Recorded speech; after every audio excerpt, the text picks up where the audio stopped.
முடியாது, மறுதலிக்க முடியாது. 1415ஆம் ஆண்டு இதே நாள் சுவிசேஷத்திற்கு சாட்சியாக விளங்கிய ஜான் ஹஸ்ஸிற்கு ஒரு கட்டளை கொடுக்கப்பட்டது. மறுதலி அல்லது மரித்துவிடு. மறுதலித்தல் என்பது என்ன? ஆண்டவராகிய இயேசு கிறிஸ்துவின் மீதுள்ள விசுவாசத்தை விட வேண்டும். இல்லையென்றால் மரண தண்டனை. நீங்கள் இதில் எதனை தேர்ந்தெடுப்பீர்கள்? ஜான் ஹஸ் ஒரு வைராக்கியமுள்ள கிறிஸ்தவர், மத போதகரும் கூட. அந்நாட்களில் கிறிஸ்தவ சபைகளில் முறையான தெளிவான விசுவாசமுள்ள உபதேசங்கள் இல்லை.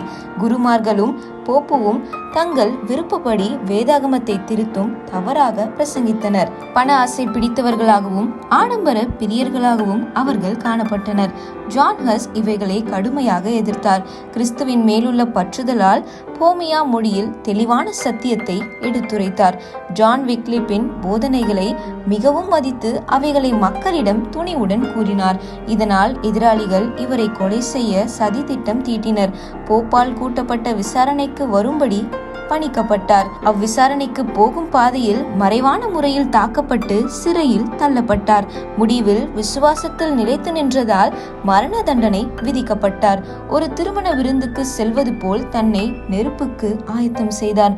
ஒரு மரத்தில் கை கால்களை கட்டினர். கழுத்து வரை வைக்கோலும் விறகும் குவிக்கப்பட்டன.